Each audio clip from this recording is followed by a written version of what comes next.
حضرت یحییٰ علیہ السلام کا واقعہ انسانی تاریخ کے ان نادر اور دل لرزہ دینے والے واقعات میں سے ہے جن میں نور اور ظلمت آمنے سامنے کھڑی نظر آتی ہیں۔ ایک طرف اللہ کا پاک نبی ہے جس کی پوری زندگی پاکیزگی، پرہیزگاری، سچائی اور اللہ کی رضا میں بسر ہوتی ہے، جبکہ دوسری طرف ایک ایسا بادشاہ ہے جو نہ صرف طاقت اور تخت کا اسیر ہے بلکہ اپنی خواہشات، نفس اور حرام تعلقات کے پیچھے اندھا ہو چکا ہے۔ یہ واقعہ صرف ایک داستان نہیں بلکہ انسان کے ضمیر کو جھنجھوڑ دینے والا چراغ ہے جو بتاتا ہے کہ حق کا انجام ہمیشہ عزت ہے اور باطل کا انجام ہمیشہ رسوائی اور تباہی ہے۔ حضرت یحییٰ علیہ السلام کی پیدائش ہی ایک معجزہ تھی۔ ان کے والد حضرت زکریا علیہ السلام بڑھاپے کی عمر کو پہنچ چکے تھے اور ان کی اہلیہ بھی اولاد کے قابل نہ تھیں، لیکن اللہ نے اپنی حکمت اور قدرت سے ان دونوں کو ایک پاکیزہ بیٹا عطا فرمایا۔ بچپن ہی سے حضرت یحییٰ علیہ السلام گہری عقل، نرم دل، پاک نظر اور روشن روح رکھتے تھے۔ وہ کھیل کود سے دور رہتے، بے مقصد باتوں سے بچتے، کھانے پینے میں حد اعتدال رکھتے، لباس میں سادگی اختیار کرتے، دن رات اللہ کی عبادت میں مشغول رہتے۔ ان کی شخصیت میں ایسی ہیبت اور ایسا نوری اثر تھا کہ دیکھنے والا ان کی طرف کھنچتا چلا جاتا تھا۔ ان کی زبان میں حکمت، دل میں شفقت اور نگاہ میں حیا تھی۔ جب حضرت یحییٰ علیہ السلام جوان ہوئے تو ان کا علم اور زہد پورے علاقے میں مشہور ہو گیا۔ لوگ دور دور سے ان سے مسائل پوچھنے آتے۔ وہ نرم لہجے میں وعظ کرتے، لوگوں کو حرام سے بچنے، گناہوں سے توبہ کرنے، پاکیزگی اختیار کرنے، ظالموں کے آگے نہ جھکنے اور اللہ کے احکامات پر مضبوطی سے قائم رہنے کی تلقین کرتے۔ ان کی ہر بات دل کی گہرائی میں اتر جاتی تھی کیونکہ ان کی زبان پر وہی الفاظ آتے تھے جنہیں ان کا دل مانتا تھا اور جن پر ان کی پوری زندگی قائم تھی۔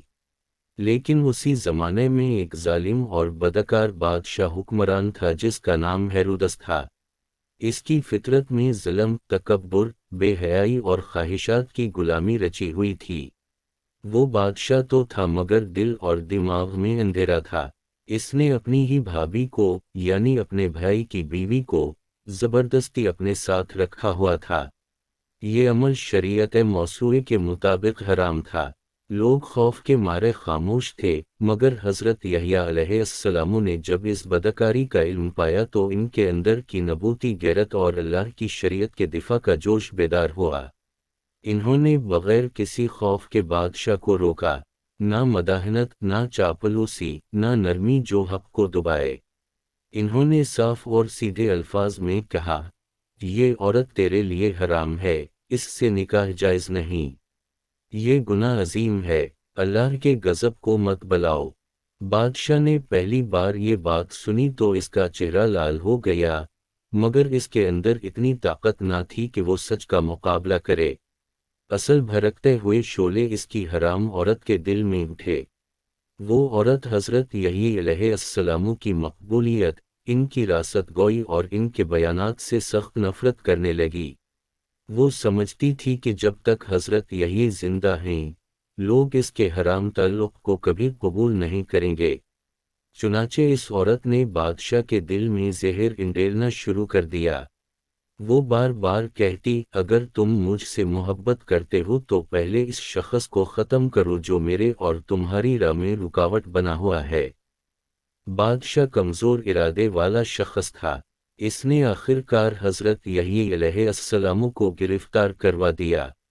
انہیں ایک سخت قید خانے میں بند کر دیا گیا جہاں اندھیرا اور خاموشی کے سوا کچھ نہ تھا، لیکن حضرت یحییٰ جہاں بھی رہتے وہاں نور پھیل جاتا۔ ان کی عبادت سے قید خانے کی دیواریں بھی روشن محسوس ہوتیں۔ پہرے دار ان کے چہرے کی معصومیت دیکھ کر حیران رہ جاتے۔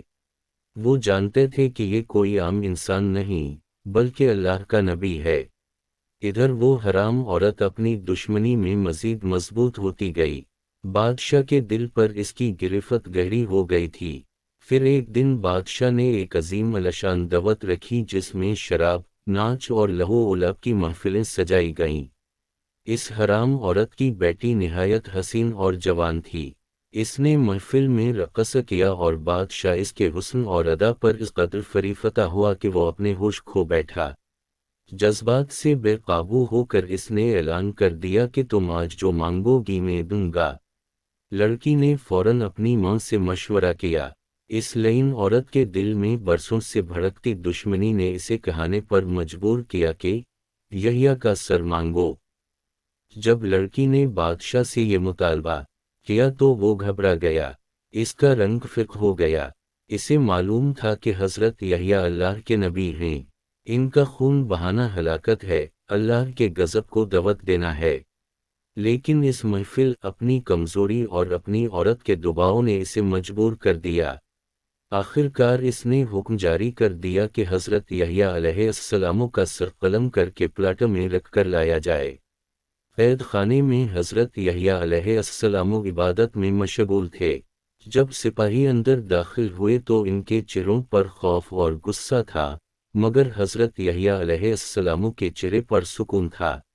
انہوں نے آسمان کی طرف نگاہ اٹھائی، اللہ کا شکر ادا کیا اور کہا، اے پروردگار، میں تیری رضا کے لیے راضی ہوں، اپنے حق کو ظاہر کر دے۔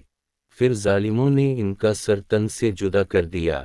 ان کا پاک سر ایک تھال میں رکھ کر بادشاہ کے سامنے پیش کیا گیا۔ روایتوں میں آتا ہے کہ ان کے مبارک ہونٹوں سے اللہ کا ذکر جاری رہا۔ محفل میں زلزلہ سا آ گیا، لوگ دہل گئے، بادشاہ کانپنے لگا، اس کی راتیں بے سکونی میں گزرنے لگیں، اس کے دل میں خوف بیٹھ گیا۔ کچھ ہی دنوں میں اس پر اللہ کا عذاب نازل ہوا، اس کی حکومت ریزہ ریزہ ہو گئی، دشمنوں نے اسے قتل کر دیا، اس کی عورت بھی ذلت کے غار میں ہمیشہ کے لیے دفن ہو گئی، ان کا نام مٹی میں ملا، ان کی طاقت ہوا میں بکھر گئی، ان کا غرور ٹوٹ گیا۔ لیکن حضرت یحییٰ علیہ السلام کا نام آج بھی زندہ ہے، ان کی شہادت انسانیت کے ضمیر پر ایک روشنی ہے، ان کا وقار، ان کی پاکیزگی، ان کا صبر، ان کی راست گوئی، ان کی اللہ سے محبت، سب کچھ قیامت تک اہل ایمان کے لیے مشعل راہ رہنے والا ہے۔ ان کی زندگی ہمیں یہ سکھاتی ہے کہ حق کی راہ مشکل ضرور ہے مگر عزت اسی میں ہے۔ جو اللہ کے لیے کھڑا ہوتا ہے وہ کبھی نہیں گرتا۔ ان کی شہادت اس بات کا اعلان ہے کہ باطل ہزار کوشش کرے مگر حق کا چراغ بجھایا نہیں جا سکتا۔ اللہ حضرت یحییٰ علیہ السلام پر بے شمار رحمتیں نازل فرمائے، آمین۔